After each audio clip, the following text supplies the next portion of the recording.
Hello, everyone. Welcome back. It is now time for a long-awaited moment of this event. We've been looking into the future, into the possibilities of tomorrow, and we've used very frequently the word intelligence. We're using intelligence to refer to technology, to lines of codes, but I actually think it's important to hear from someone who knows intelligence and consciousness probably better than anyone else in the world. It is my pleasure to welcome on stage the director of the Brain and Creativity Institute at the University of Southern California, an internationally recognized leader in neuroscience. His research has deeply improved our understanding of brain processes underlying emotions, feelings, decision-making, and consciousness. He's the author of Feeling and Knowing and Descartes' Error, among many other bestsellers. Member of the Portuguese Council of State and of the Scientific Board of the Center for Responsible AI, it is my pleasure to welcome Professor António Damásio.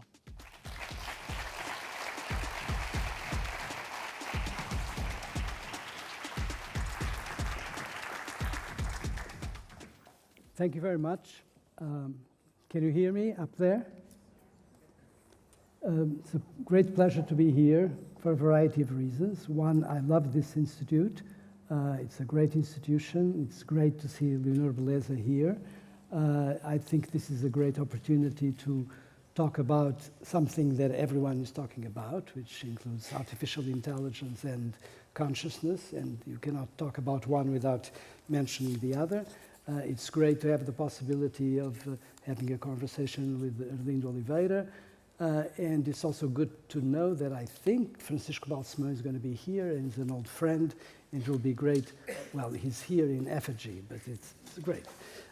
Anyway, I decided not to have any slides. I think that this is much better done in the form of a conversation. I made plenty of notes. That's why we have this table here. I have lots of notes, and I'm going to tell you what I wrote. Consciousness is really the theme. We will touch on AI, but consciousness is the theme. And it's very interesting because everyone has an intuition that consciousness is something important and something very human, even if most people in this room obviously know that not only humans are conscious and that there are plenty of animals that are conscious as well.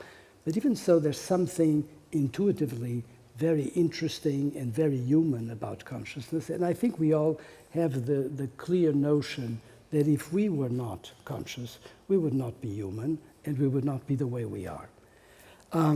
So obviously this is an important point. There is also something very curious, which is an obsession with this theme of consciousness, which comes out in any conversation that you have about AI. So you talk about ChatGPT or whatever else that is new in the world of AI, and what people immediately ask is it conscious? Will it be conscious? How will we know?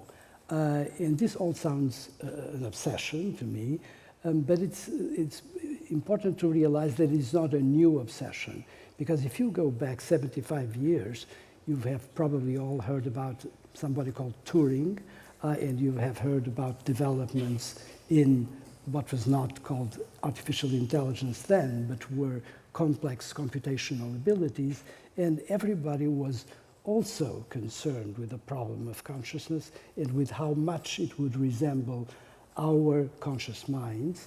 And in fact, there's even a Turing test to check for that possibility. So these are not new concerns. And Hannah and I, for example, something like 50 years ago, which really dates us, spent a lot of time around Warren McCulloch at MIT, and these were concerns of every conversation. Are these things that we are designing conscious? Can they ever be conscious? So this is really an important problem. Now, what is very bizarre, and that's the only word I can use for that, is that in spite of all these obsessions, in spite of all these intuitions, so little agreement is there to be found on the notion of consciousness. Because if you read most papers written about consciousness, first of all, a vast majority of them don't even define consciousness. How are we going to make sense of this and of these problems when the definition is not even there? And if there are definitions, the definitions are full of conflict.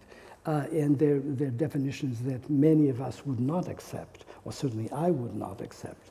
So there's something strange about the fact that we have the intuition, we think this is important, we want to check in case machines ever get it, and at the same time, we don't seem to have an agreement on what consciousness is.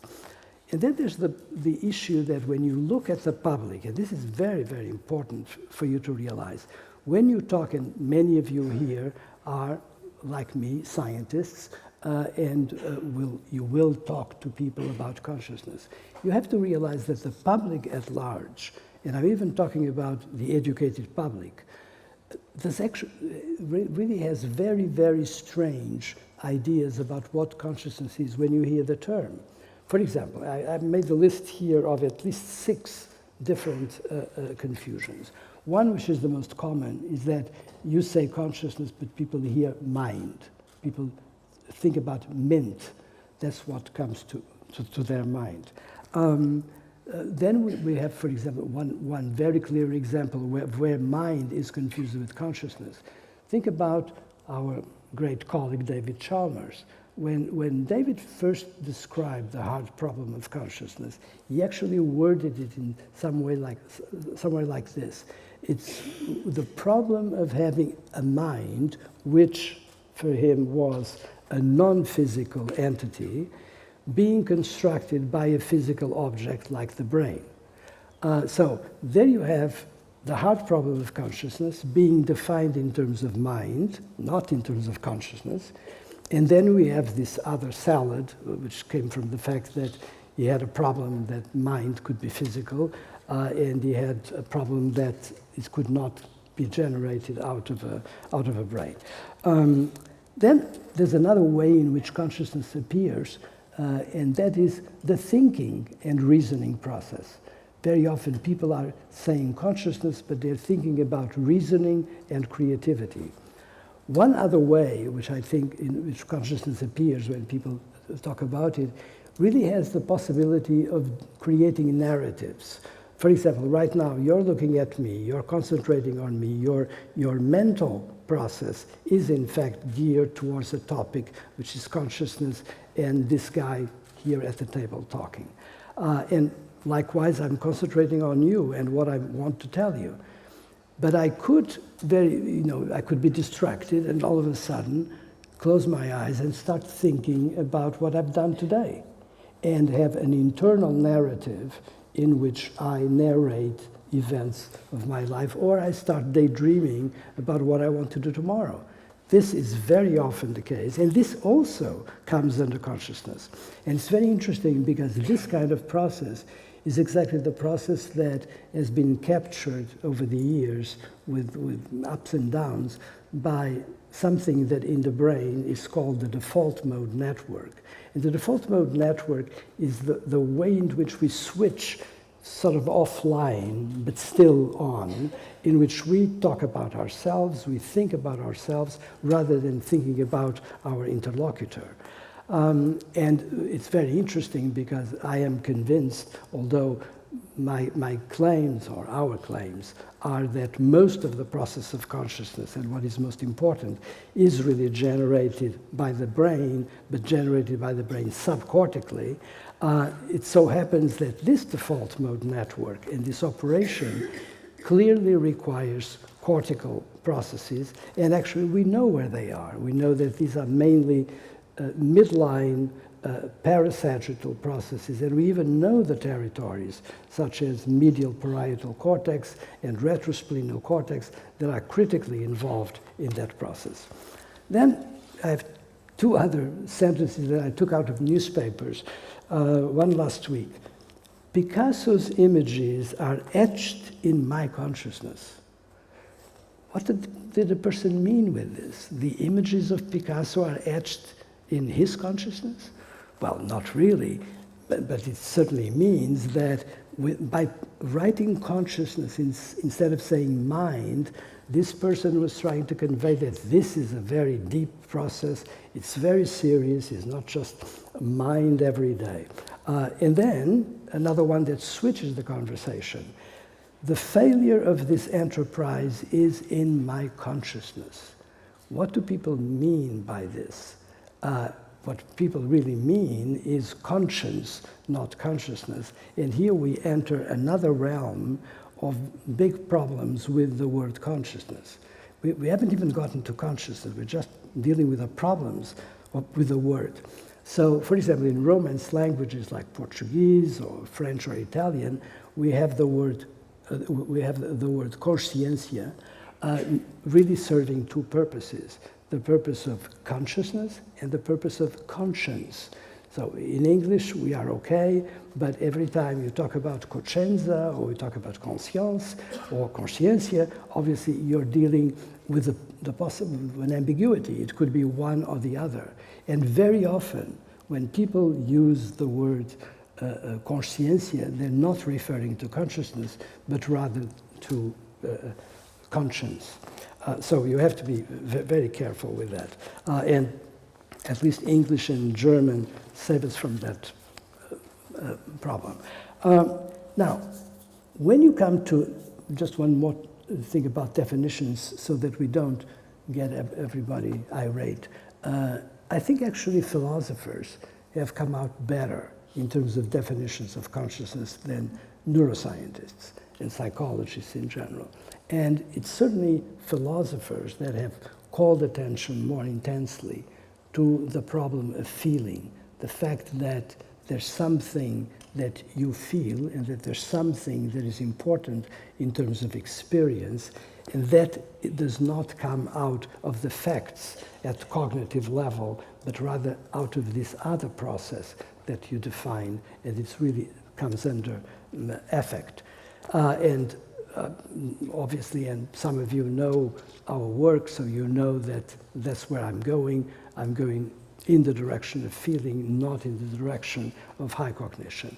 And on that point, what I would like to say is that in spite of that sort of good light that philosophers gave, most of the marking, most of the approaches to consciousness that have attracted tremendous amount of attention have not been approaches that deal with feeling at all, have been approaches that deal with higher cognition.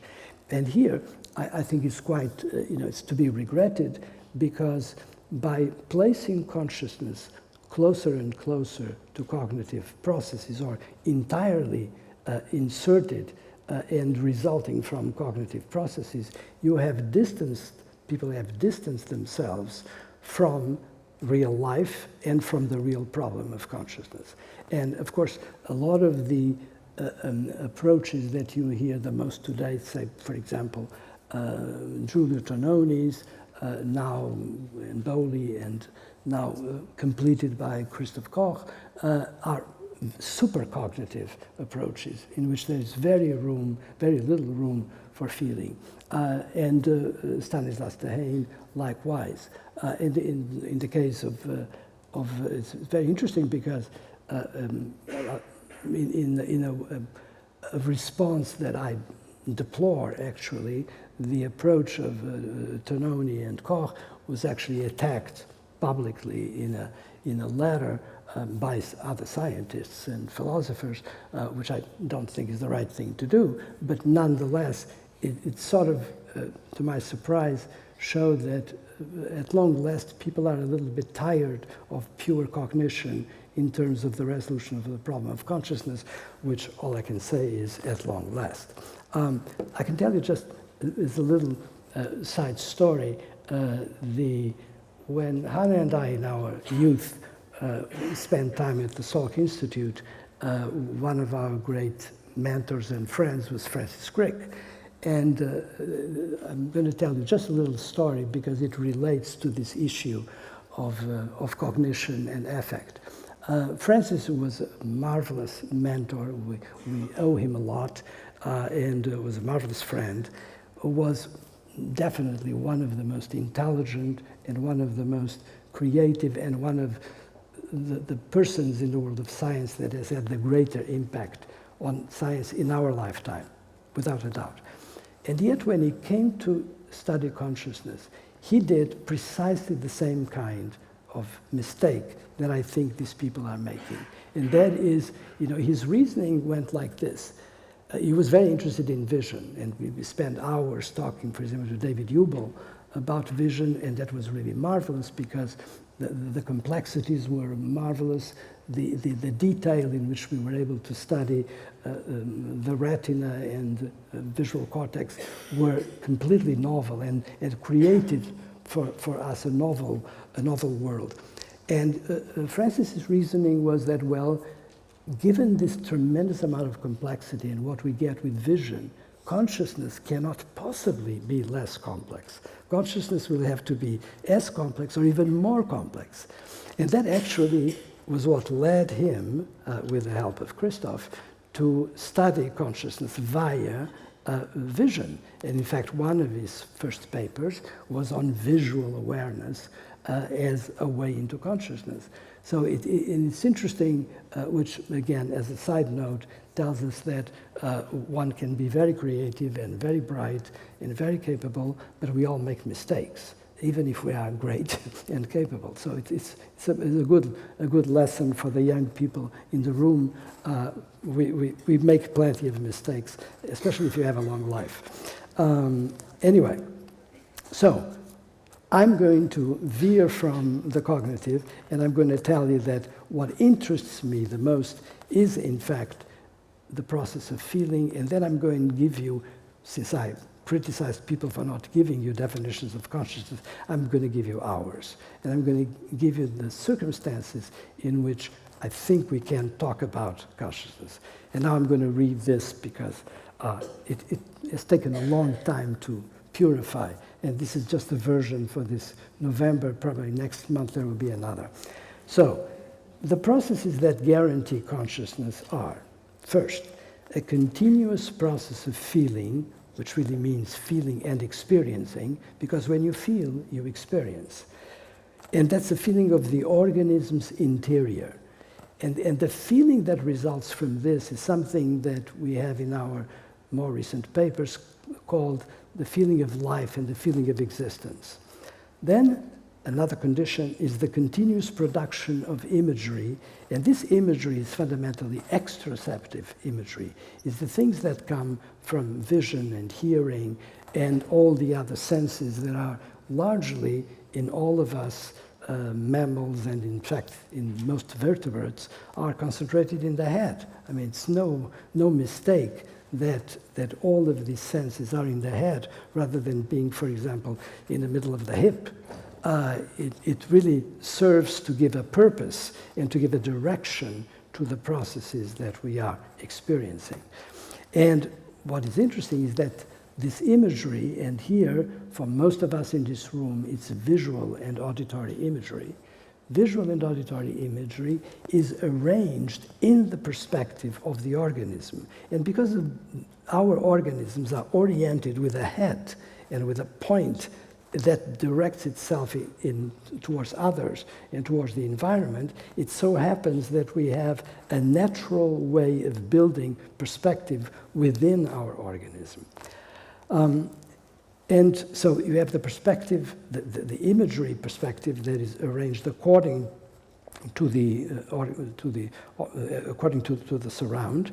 And then what is interesting is that when you have the perspective that is generated by feeling, because it's feeling about your own body, about your own organism, and when you combine that with the perspective that is generated by imagery, then you get something marvelous, which is access to subjectivity. You generate a subject by having the possibility of feeling your own body, feeling life in you, locating yourself, and you generate a self point, and then you can combine that with the imagery that is coming out of your exteroceptive senses, and then you can generate subjectivity.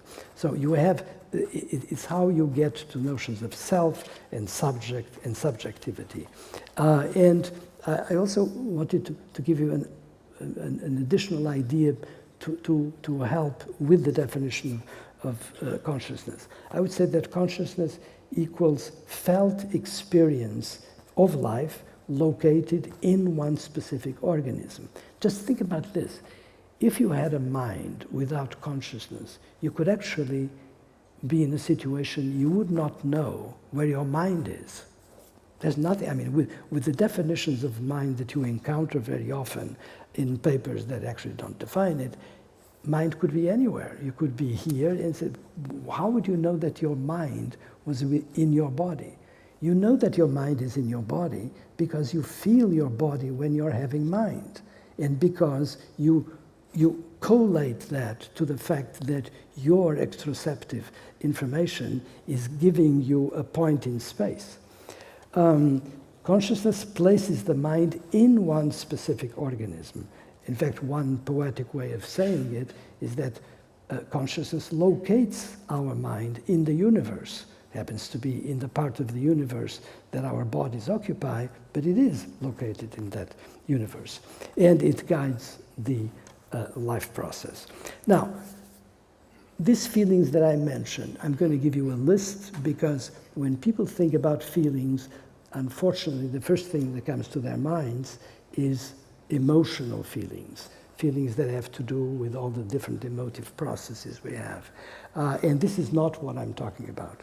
I'm talking about feelings in the sense that we described as homeostatic feelings. And those homeostatic feelings, I'm going to give you the examples, and I'm going to give you a list. Hunger, thirst, well-being, malaise, pain, pleasure, and desire. So don't look at Francisco Balsemão. Listen to what I'm saying. I'm going to repeat it. You stole my thunder.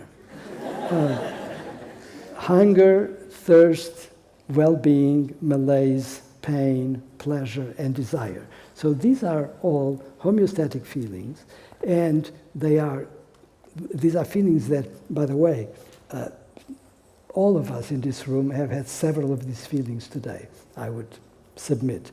I hope not pain, and be careful with desire, but nonetheless, I think that we've had several of them. But now there are some other feelings that are even worse in terms of their continuity, and I guarantee you that not only have you had these feelings today, but you're having them right now. And they are the feeling of body temperature, the feeling of breathing, and the feeling of cardiac function. We are having these feelings. And you might say, what are you talking about? The feeling of body temperature? What kind of strange idea is that? Well, just think of this. Suppose the Champalimau Foundation had turned on the air conditioning full blast. What would have happened to you? You would shiver, and you ask the people to change the air conditioning, and you would complain because you were cold. Or suppose the room was overheated, and you say, this is impossible to be here, this is very hot. Or suppose you catch the flu and you have fever. So the feelings of body temperature are absolutely central feelings. You probably are not going to find many references to them in papers on consciousness because people don't think about it, but this is critical, and it is one of the background homeostatic feelings that supports our sense of existence. And breathing and cardiac function are others. So we have some of these homeostatic feelings that are continuous, and some of them that are semi-continuous, although at any point in a day, you are, and in fact, even when you're dreaming, you are having these feelings, and they're part and parcel of the background of your mind. And I submit to you that if you did not have these feelings, and there are conditions in which you will lose the possibility of generating them, you actually would not be conscious. This is the backbone of your conscious process. Now, something that is very important is that these feelings are useful. And this brings us to another very important point in this story, is that sometimes consciousness is not considered a useful thing. In fact, there are theories of consciousness in which consciousness is just there. It's very complex, it's very noble, and etc. But the idea that consciousness is indispensable to govern your life is not there. Well, our claim is that it is indispensable to guide your life. And if you did not have access to these feelings continuously during a day, you would not have the possibility of organizing your life in such a way that you can survive. So feelings are not something that you may have or not have. Feelings are something that are fundamental to organize your experience and to tell you what to do.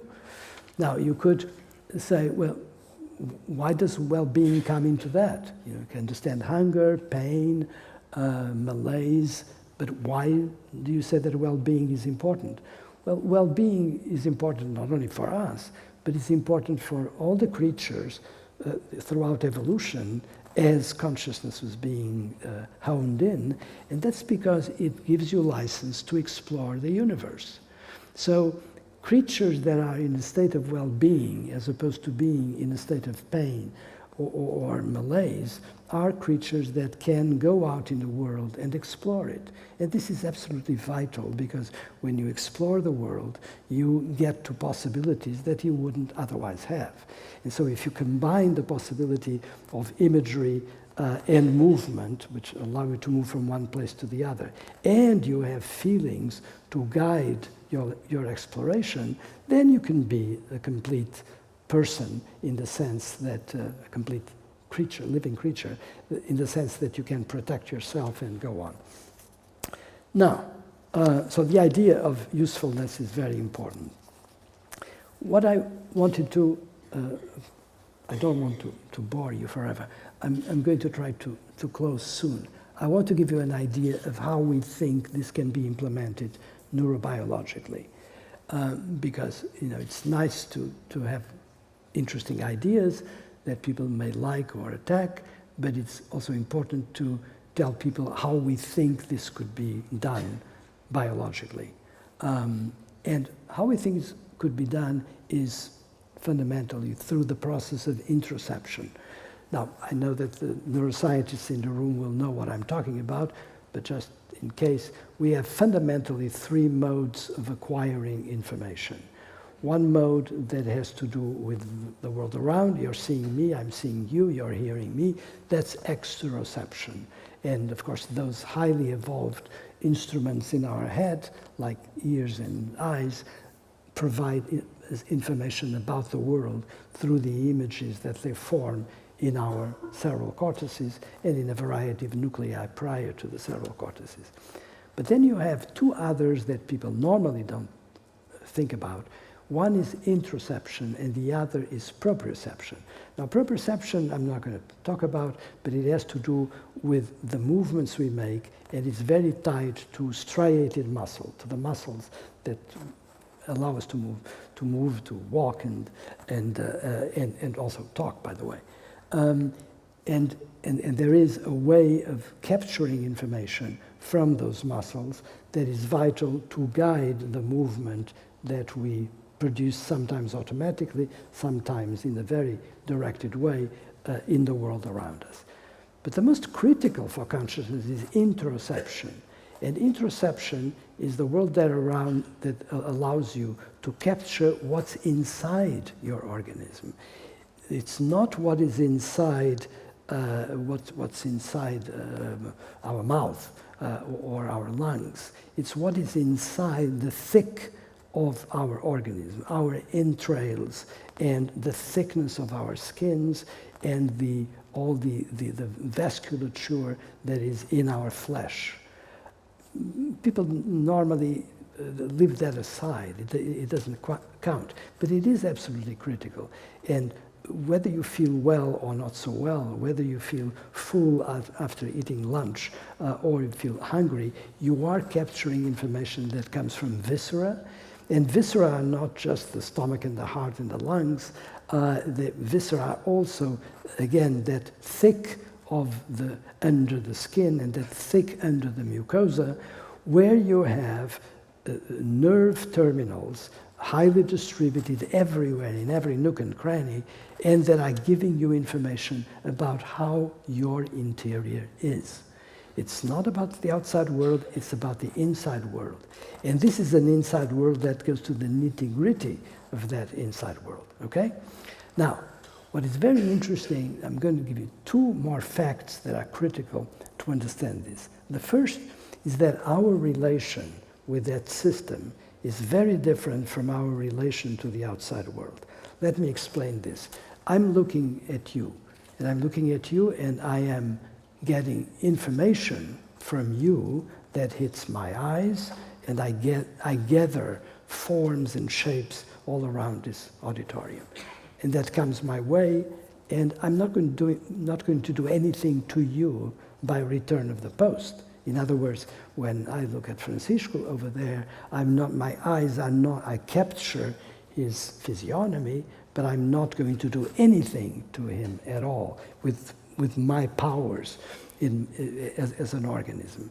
However, when I capture information from, say, the state of my gut or the state of my lungs, that information is going into the central nervous system, and the central nervous system has a full possibility of replying to that information. Why? Because all of that interior is within the compass of our organism, and the exterior is outside the organism. So within our organism, we have the possibility not only of capturing information from our interior, but responding to that information by return of the post. And when you do that, you have a conversation. And that's exactly what's happening with interoception. It's a conversation between our interior and our nervous system, which is one reason why I get the hives when I hear people talking about, well, the brain will give us solutions to the problem of consciousness. Well, yes, the brain will help a lot, but this is not about the brain only. It's about a living organism that the brain is in dialogue with. That's a critical issue here. And if you say, well, prove to us that there's such a dialogue. Think about when you are in the kitchen preparing dinner, something I never do, but you cut yourself and you have pain. Even if you don't treat the pain with some kind of analgesic, something that will happen very rapidly is that the pain actually diminishes. And the pain diminishes because your nervous system has gotten information about that and is responding, for example, with a local secretion of opioids that is going to diminish that pain. So there's a conversation going on. And that conversation is part of what it is to be conscious. It is completely different from the outside world. So this thing, I hope, gives you some hints as to why these distinctions are important. The other is the very structure of that nervous system, the interoceptive nervous system. And it is a completely different world. For example, the kinds of neurons that we have in the interoceptive fibers are neurons that actually are very poorly myelinated and sometimes are not even myelinated. For example, we have one very important nerve in our organism called the vagus nerve. And the vagus nerve is 94% of the fibers are not myelinated. This is very different from the kind of neurons that you use to make movements, to talk, to think, to do all of those marvels of cognition and creativity. So this is a very different system at the level of the neuronal structure. The fact that it does not have myelin, which really means that it's not well insulated. You see, the axons of our visual system, for example, are highly myelinated. They're really insulated cables, no leakage. And the operation has to be done at the synapses. But when you are in the fiber of the interoceptive system, you can make contacts anywhere along the axon. You're no longer in fully synaptic mode. You're synaptic and non-synaptic. So it's a different rules, does not operate by the same values. One other thing that is very important is that the areas of the brain, whether centrally or peripherally, that are in charge of sending signals into the central nervous system, or even within the central nervous system, are in areas that are devoid very often of blood-brain barrier. So the blood-brain barrier, for example, if you take a spinal ganglion, the spinal ganglion has a bunch of neurons, and they're They're on the way to the spinal cord. But instead of being well insulated from the blood, no, they're gaps, they're fenestrations. And in those areas, you can have the blood interacting directly with the interoceptive nervous system. So there's this, the term that we like for this is commingling of the two areas. And by the way, one thing that is interesting, if you look at nuclei in the brain stem, there are several nuclei that are devoid of blood-brain barrier. There's even one area which is very critical called the area postrema. And the area postrema is a circumventricular organ up here. And that area is fully devoid of blood-brain barrier. You know what it does that is very good for you, very adaptive, is that if you eat something that actually will poison you, those molecules are going to be picked up in this area, in the area postrema, precisely because there's no blood-brain barrier. There's no separation between the blood circulation and the neurons. And those neurons, guess what, are going to make you vomit.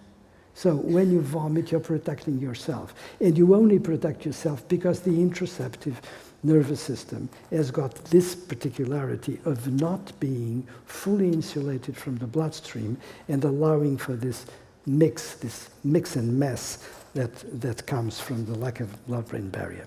And then I could spend a lot of time telling you about the very different molecules, the different kinds of neurons, and even the different kinds of molecules that are used. The fact, for example, that interoceptive system uses far more monoamines like dopamine or adrenaline or acetylcholine than peptides, whereas the central nervous system uses a whole different variety of chemical connections. So I'll close just by saying this. Please give the possibility that feelings that are incredibly important for the guidance of life and that obviously developed far earlier in evolution than the abilities with which you're listening to me and I'm talking to you, no doubt about that, that feelings are critical to be in this state of consciousness, which simply means that you are aware of what is going on with you and that you are having an experience of what it is being you, and that allows you to connect with the imagery that they are bringing into your brain at the same time in such a way that that imagery is connected to what you are. And that provides you an explanation for consciousness. I don't think that the possibility of I don't think there is a possibility of resolving the conundrum of experience and of location of mind in relation to an organism if you don't have this device. And this device is a very natural device. And I would actually just like to tell you about one last thing and to have you meditate on it.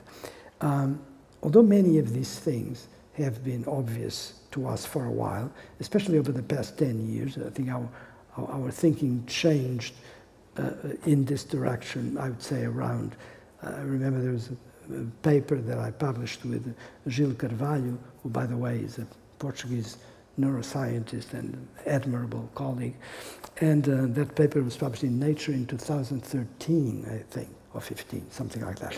And that's when we started talking very intensely about interoception and about feeling. Feeling was there before, but we came out of the cognitive into the affect. But the idea was that obviously feelings were providing you with all of this great information, but it was only, I think, less than a couple of years ago that Hannah and I were talking about this and said, isn't this amazing that people talk about feelings and think about whether they help or not help with consciousness, and yet nobody says this perfectly obvious statement, and that is, feelings are spontaneously conscious. So when you have well-being or when you have pain, would you know that it was there if it was not conscious? Of course not. And we talk about this and we don't say the obvious.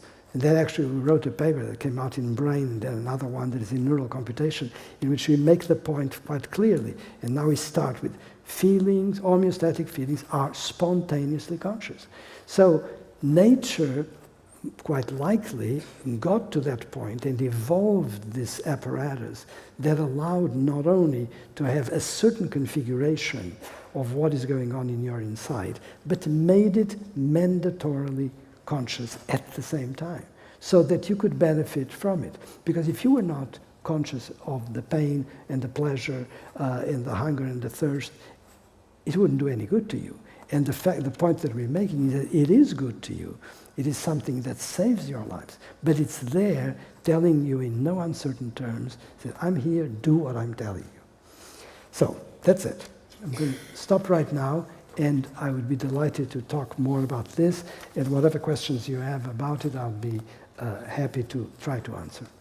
Thank you very much.